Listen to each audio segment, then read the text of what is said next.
for it to be a state rather than be an action because it's an object and not. Yeah, so state only lives in the reducer. No one else is doing managing any state.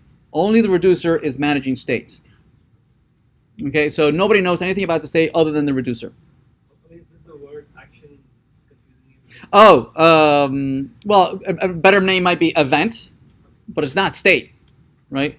It's a verb. It's not a noun, right? So it contains a description of what action was or what event type it is, right? And any data that might need. You know, when you're doing the transition, right? If it's a delete, well, I'll need the ID of whatever you're removing, right? So it's like a parameter that's being passed. If you're adding something, well, I'll need to know what it is that you're adding, right?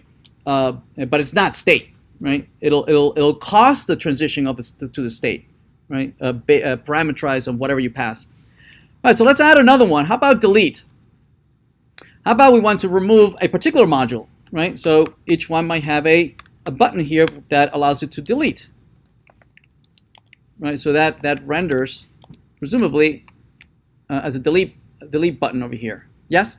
And each new module will have its delete button. Excellent.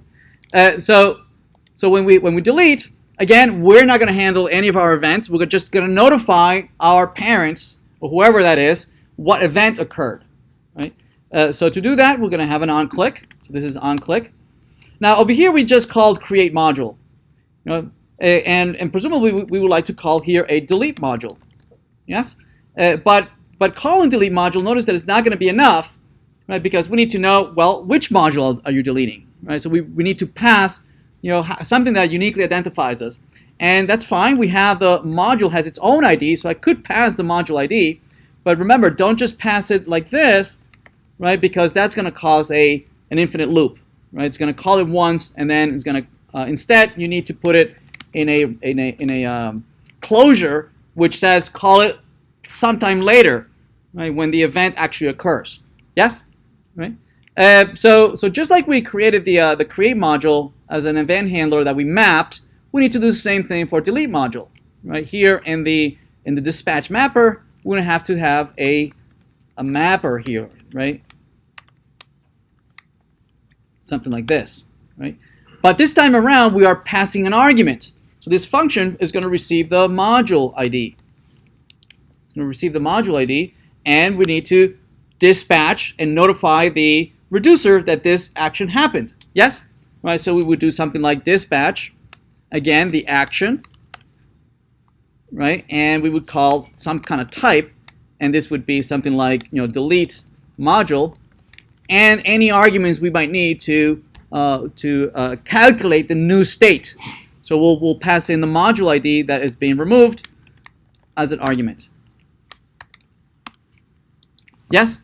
Right? So back, this is going to call our reducer. So in our reducer, we're going to have another if statement. Right? So we might have something like an else if. Now this is looking pretty ugly, right? Where we have an action type, which is equal to, you know, delete module, right? So it's basically the implementation of a finite state machine. And what we're going to return is a new state that still has the modules, but not all of them, like only the ones that are not the ID of the one that I'm removing. So I'm going to say that modules is going to be the old state modules. I'm going to filter, and I'm only going to keep the modules where module ID is not the module that I'm removing, which is the action.module ID that is being removed. Yes? Right? So if I go back and I create a couple, I can remove one of these, right? I can remove any one of them, right? And just create more. Everybody's okay? It's okay? Make sense? All right.